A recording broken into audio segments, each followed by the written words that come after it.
Hey there, AP Environmental Science class. All right, welcome back to my lecture on Chapter 5, Climate and Terrestrial Biodiversity. This is Part 2. If you remember back from Part 1, we spoke a little bit about weather and climate, talked about some different aspects of the weather, and then began to discuss climate a bit. Just a reminder, weather is something that takes place, obviously, in the atmosphere over a shorter period of time, hours to days, maybe a week or two, while climate is how the basically precipitation and the temperature of an area is affected over a long-term period, so months to years to decades to centuries, okay, is what we talk about with climate. And where we left off is that we were talking about how the different biomes or the different type of environments you get around the world, in most cases, are a result of their climate. And that's now what we're going to talk about in Part 2 of this lecture. We're now going to talk about those different type of environments, which we are now going to call biomes. So how does climate affect the nature and locations of these biomes? Well, what is a biome? It's a large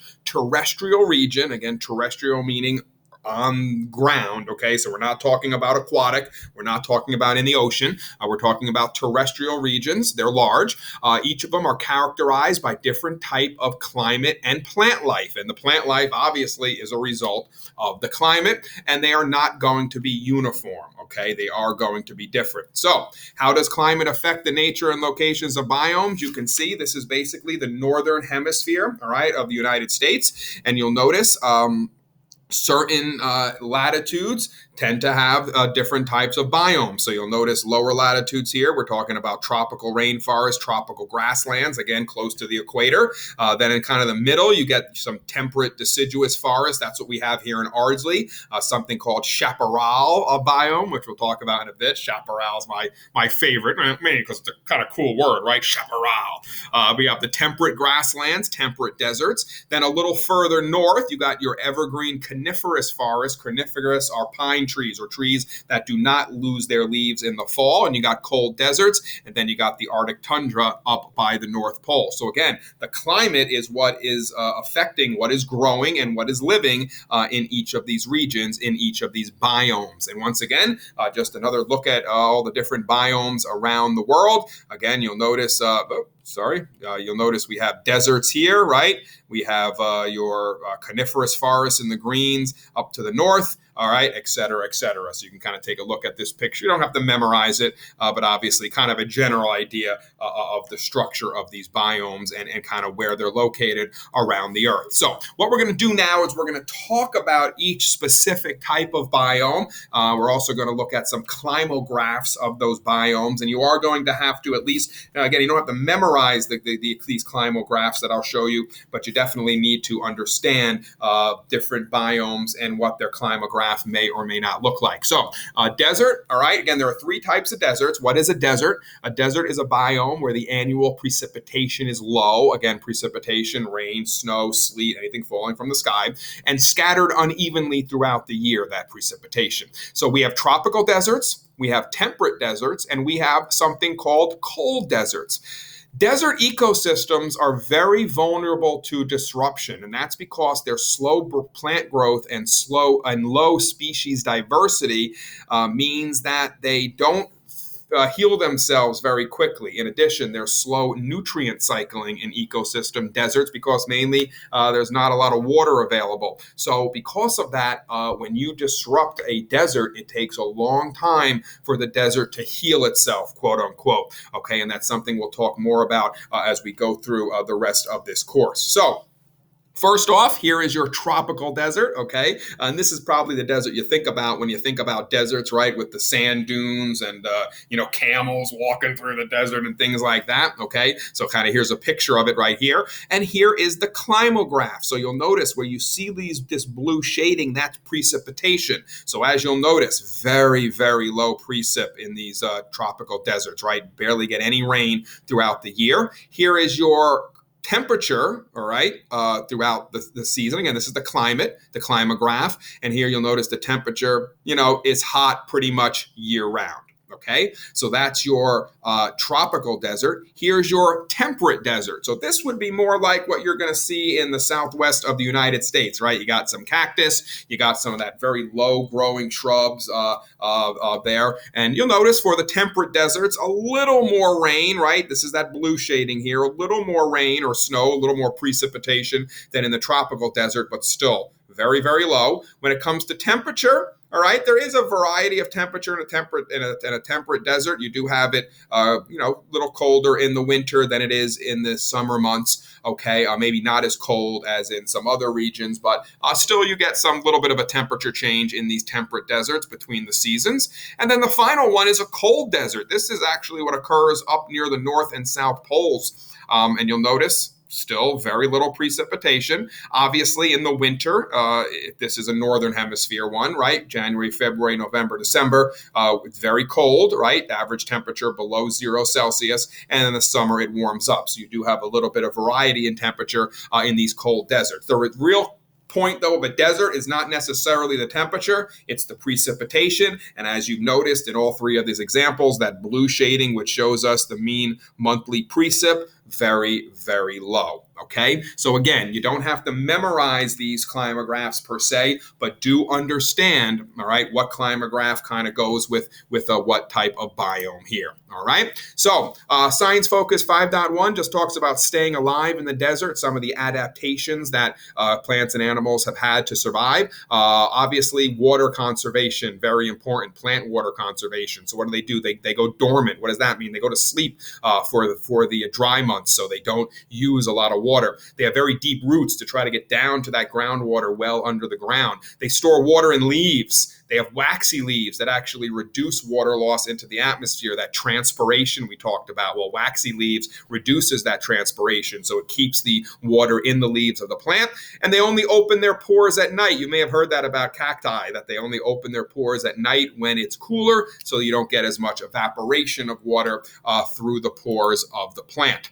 What about some animal adaptations to the desert? Well, hiding in cool burrows or rocky crevices by day, obviously to stay away from the heat. They do dormancy as well, sleeping a lot during the very hot months and dry months. Camels drink massive amounts of water and store them in those humps of theirs, and the reptiles' thick outer covering minimizes their water loss through their skin. Okay, so just some ideas. Again, you don't have to memorize them all, but I would have some general adaptations, desert adaptations of both plants and animals in mind, just in case you have to throw a few of those examples out on an FRQ.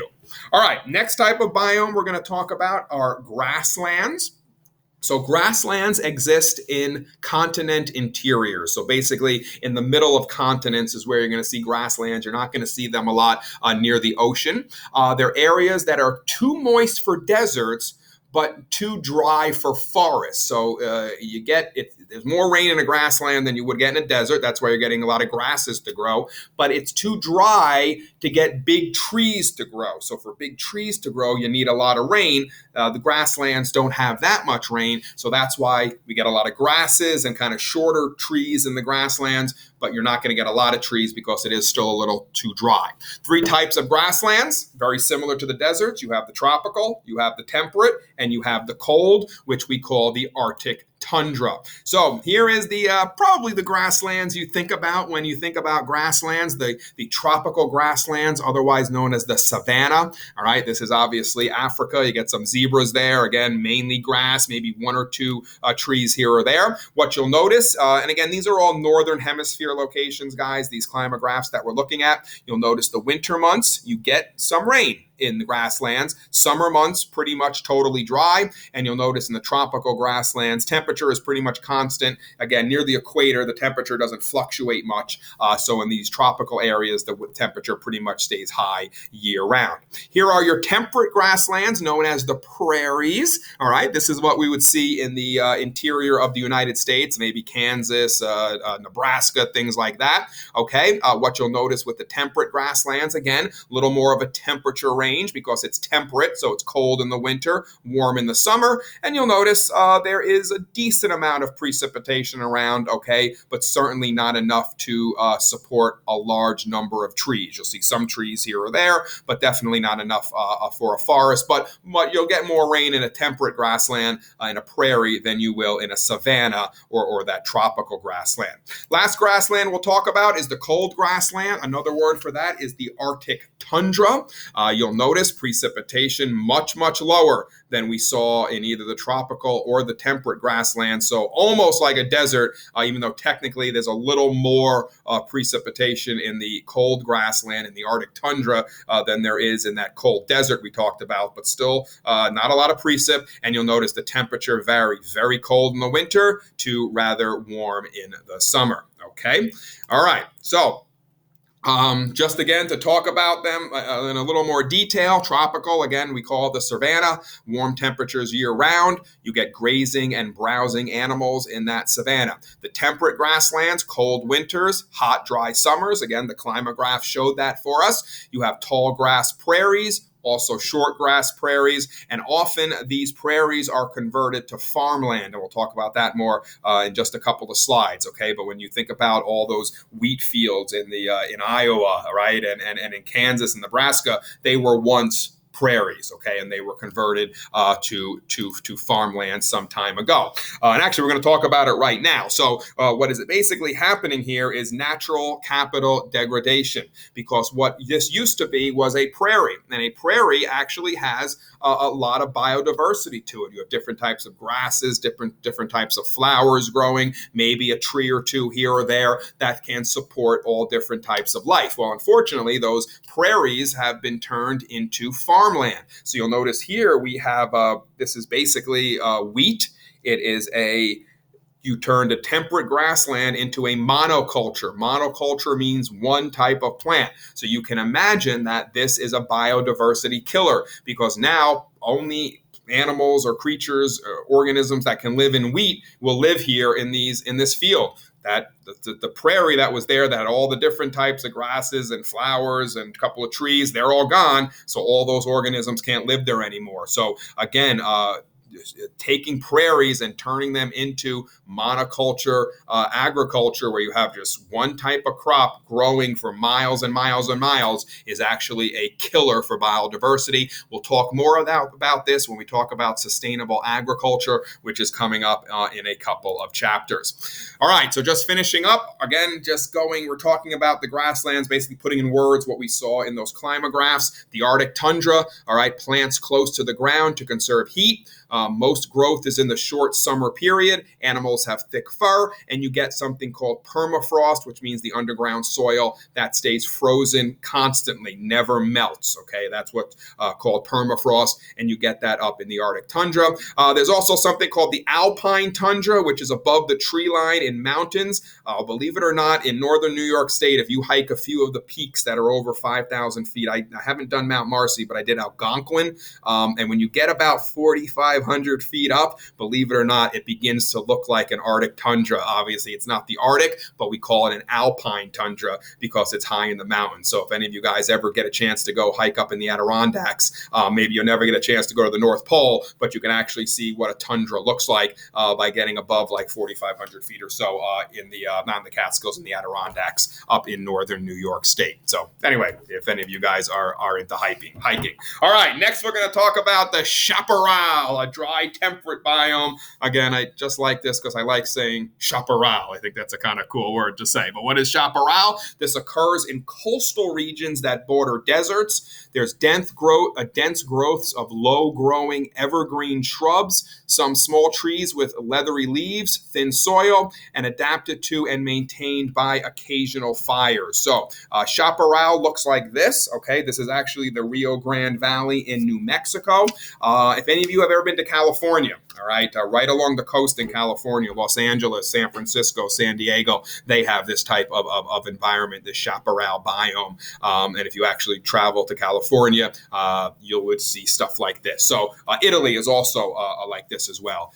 Italy has some chaparral biomes in it as well, if you ever happen to head over there. All right, so that's it. Chaparral, they don't talk a lot about it. Again, just a cool word to say. Just understand it's kind of near a coastal area. It is drier, okay, and you get some low-growing shrubs and things like that. All right, next biome we're going to talk about are forests. Again, there are three types, all right? Forests are land that is dominated by trees.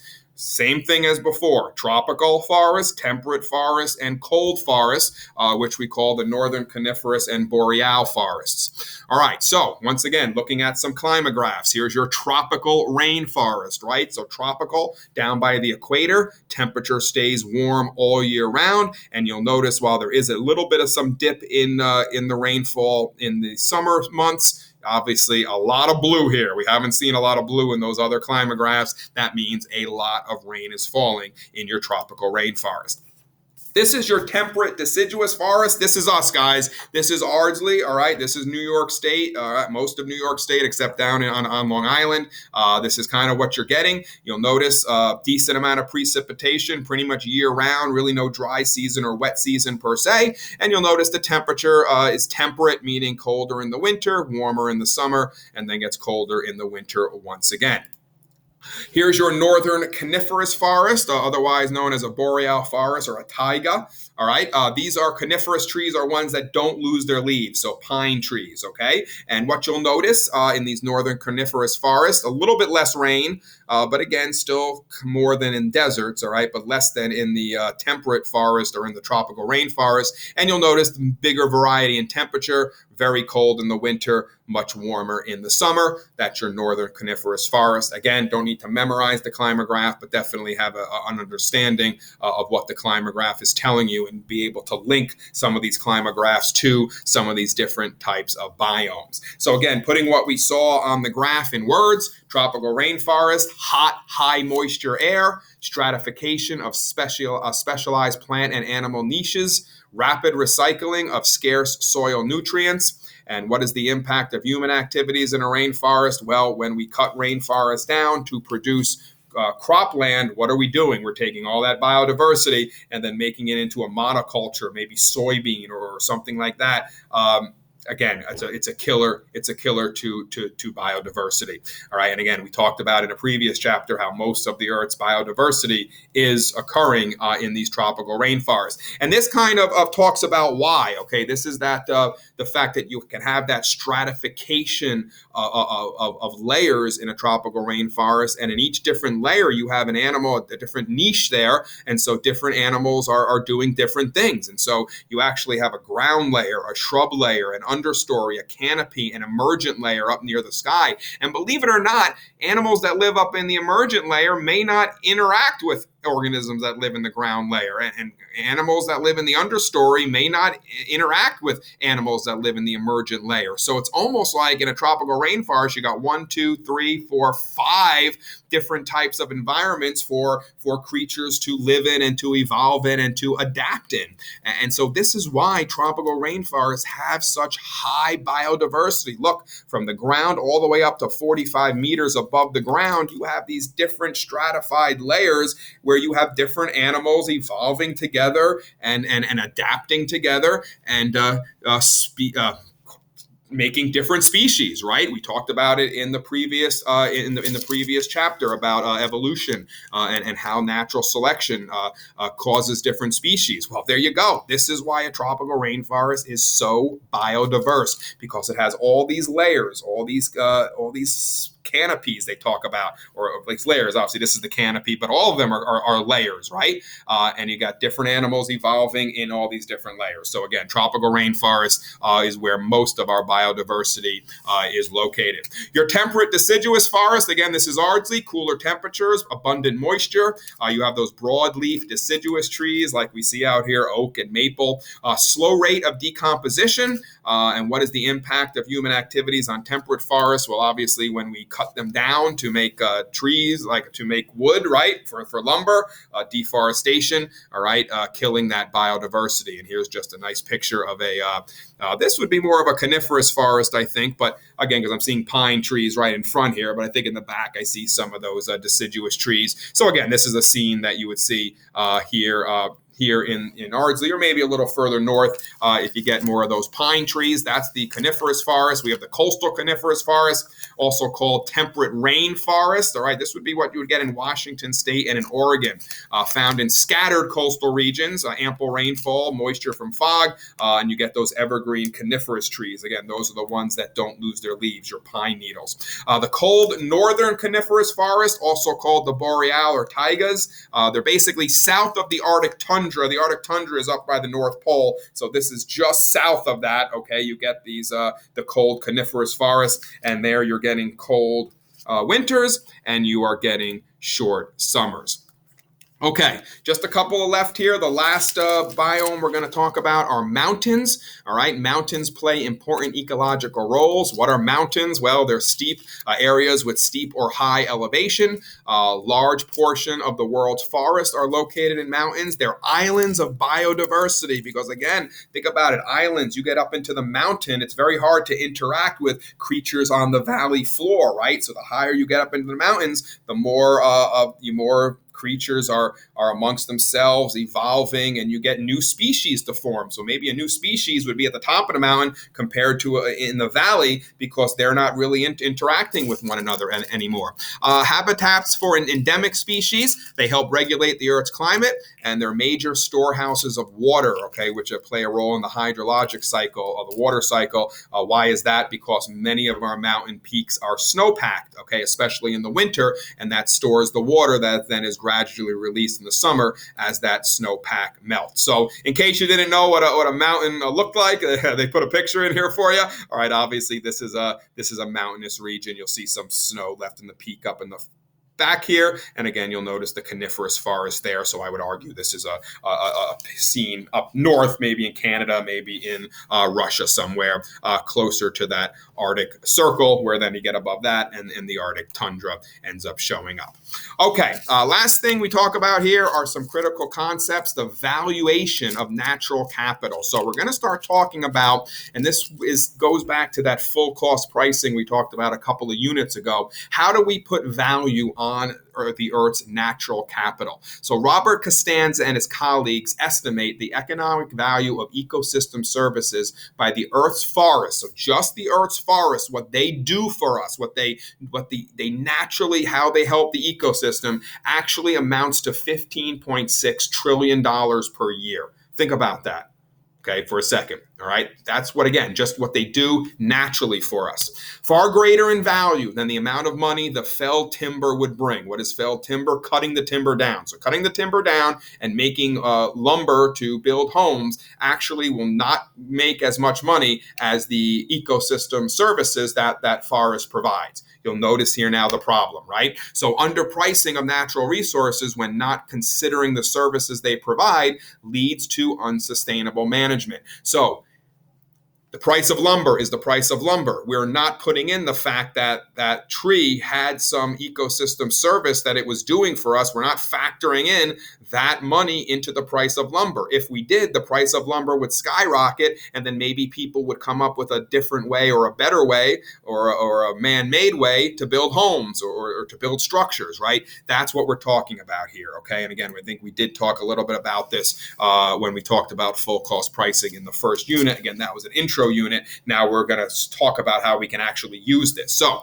some important ecosystem services, all right, include, so this is now moving away from just forests, right? Pollination, clean water, seed dispersal, soil fertility, decomposition of organic waste, pest control, flood control, climate regulation, cycling of nutrients. These are all ecosystem services that are provided not only by forests per se, but by some of those other biomes as well. So again, we need to put a price on this, and we're not. But it's so important, and seems to be that money is what controls the world. Well, we need to put a price on this stuff, because then when we destroy it, or at least we take it and we use it for something else, we need to increase the price so that hopefully it won't be used as much. That's the idea. So here's just, again, some more numbers for you to think about. All right, there's that 15.6 trillion that the terrestrial forests provide us in ecosystem services, right? Grasslands and rangelands, 12.7 trillion. Croplands, about 9.3. Here's aquatic, so that means water areas, coastal marshes and mangroves, almost $25 trillion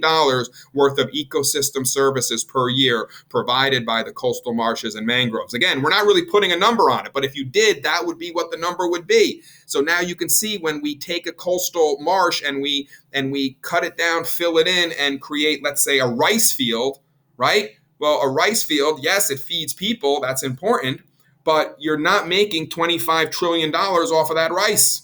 Okay, so the ecosystem services that marsh provided now is no longer there. You're growing rice. That's great. We obviously need to feed people. That's an issue we're going to talk about in some coming chapters. But you're destroying the ecosystem services that amount to a far more money, or at least a valuation, than the rice that you're growing in the marsh that you've turned into a rice paddy. So again, open ocean, 16 trillion, coral reefs, just under 10 trillion, et cetera, et cetera. So the point is, guys, we need to start realizing this as a society, and we need to start factoring in this money. You want to go destroy a coral reef? Fine, but you're going to have to pay for that, or we have to, whatever you're taking out of the coral reef, that money has to be, you have to increase that in order to account for the ecosystem services. And then if you increase that money, hopefully people will not buy it and they'll look for another way to find solutions to their problems. So humans have disturbed much of the Earth's land, okay, kind of talking about talking about what we're doing about those ecosystem services. All right, about 60% of the world's major terrestrial ecosystems are being degraded or being used unsustainably by us. The good news is 40% isn't, okay? But unfortunately, that 60% number keeps going up. We need it to go back down.